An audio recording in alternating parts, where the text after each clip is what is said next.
24,000-year-old zombies revived and cloned in permafrost from the Arctic Russia. Before we start, please like the video and subscribe for more. Thank you. Tiny zombies that had been frozen in Arctic permafrost for 24,000 years were recently brought back to life and produced clones in a Russian lab. These tough creatures are known as bdelloid rotifers, or wheel animals, after the wheel-like ring of tiny hairs that circles their mouths. Rotifers are microscopic multicellular animals that live in freshwater environments and have been around for approximately 50 million years. Rotifers have learned a few survival skills in that time. Previously, researchers discovered that modern rotifers could be frozen at -4 degrees Fahrenheit, -20 degrees Celsius, and then revived for up to 10 years. Scientists have resurrected rotifers that died in ancient Siberian permafrost during the Pleistocene epoch, 2.6 million to about 11,700 years ago. When these ancient rotifers were thawed, they began reproducing asexually through parthenogenesis, producing clones that were genetic duplicates. Permafrost, or ground that has been frozen solid for at least 2 years, can preserve snapshots of life and death from millennia ago. A small bird carcass discovered in Siberian permafrost in 2020, for example, was 46,000 years old but appeared to have died just a few days ago. It's impressive that they've managed to keep their lifelike appearance after thousands of years in ice.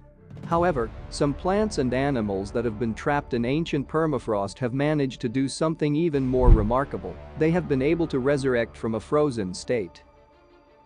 Scientists reported in 2012 that they were able to regenerate 30,000-year-old plants from immature fruit tissue frozen in Siberian permafrost. Researchers regrew Antarctic moss that had been ice-bound for 1,500 years in Antarctica 2 years later.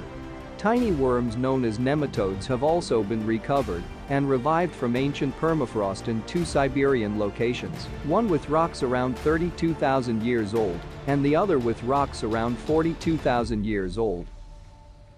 More frozen animal zombies in permafrost have now been resurrected from a suspended metabolic state known as cryptobiosis. According to Stas Malavin, a researcher at the Institute of Physico-Chemical and Biological Problems in Soil Science in Pshchino, Russia, and lead author of a new study describing the revived rotifers evolved to use cryptobiosis because most of them live in watery habitats that frequently freeze or dry up. They suspend their metabolism and build up certain compounds, such as the chaperone proteins, which help them recover when conditions improve from cryptobiosis, Malavin said. Methods to repair damage to DNA and to prevent harmful molecules, called reactive oxygen species, have been developed in rotifers, explained Malavin. Scientists collected permafrost samples for the new study by drilling to depths of 11.5 feet, 3.5 meters, below the surface in Siberia's Alazaya River, where radiocarbon dating revealed that the soil was approximately 24,000 years old. The investigators found rotors in the Adonetta genus in a cryptobiotic state when the samples were thawed. According to the study, the scientists first isolated and analyzed the permafrost samples to ensure that they were not contaminated by modern microorganisms. We put a piece of permafrost into a Petri dish filled with a suitable medium and wait until organisms that are alive recover from their dormancy, start moving, and multiply, Malavin said of reviving the frozen sleepers. Because the rotifers were genetically identical, scientists couldn't tell which ones were ancient and which were newborns once the defrosted survivors began cloning themselves.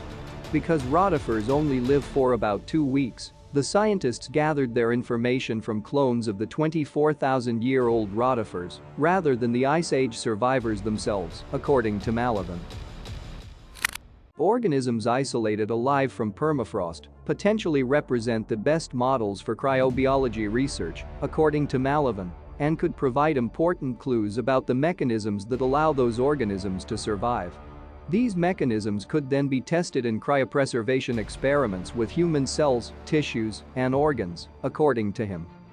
However, Malavin cautioned that humans will not be able to replicate Rotifers' deep freeze sleep and recovery anytime soon.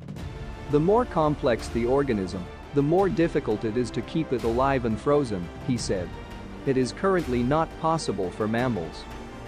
Experts have previously warned that going back in time could expose you to zombie infections. It's nice that we brought up zombies, and you have to wonder if these Russian experts have seen Danny Boyle's 2002 film 28 Days Later. In the film, environmental activists break into a laboratory and attempt to free testing monkeys. One chimp infected with a highly contagious rage-inducing virus infects one of the activists, who then infects all of the others. In the real world, zombie infections refer to viruses that can lay dormant for hundreds or even thousands of years before reviving and infecting people with an unknown disease. The Russian scientists would try whole genome sequencing on the now extinct animals. The researchers even hope to glean the epidemiological potential of currently existing infectious agents.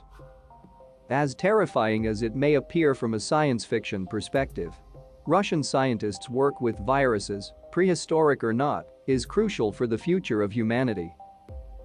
As the permafrost continues to melt at this rate, we may be confronted with a slew of dangerous viruses, and the sooner we address this, the better. The Centers for Disease Control and Prevention, CDC, offers advice on how to survive a zombie apocalypse. Well, if a worldwide pandemic isn't enough to worry about in 2021, there may also be a zombie apocalypse to worry about this year, and the CDC wants you to be ready. Nostradamus, a locked-in member of the Seer, Mount Rushmore, predicted a zombie apocalypse in 2021 after a Russian scientist develops a biological weapon that produces a virus that turns humans into, well, zombies. It's currently 2021, in case you didn't know. Because one of the Centers for Disease Control and Prevention's main responsibilities is to prepare people for the worst-case scenarios in the event of a disaster, the agency published a blog post to help humans survive a zombie apocalypse. In the event that the Walking Dead take over the world, the CDC advises those who are still alive to prepare as they would for a real emergency, which is kind of the point of the entire post. During a zombie apocalypse, the CDC recommends creating an emergency kit. The CDC also recommends creating an emergency plan for your family if they are still, themselves. Finally, if and when zombies take over, the CDC stated that they will be prepared. If zombies started roaming the streets, the CDC would investigate them in the same way that it would any other disease outbreak. The CDC would offer technical assistance to cities, states, and international partners dealing with a zombie outbreak. Not only would scientists work to determine the cause and cure of the zombie outbreak, but the CDC and other federal agencies would send medical teams and first responders to assist those in affected areas. Thank you for watching. Please like the video and subscribe for more.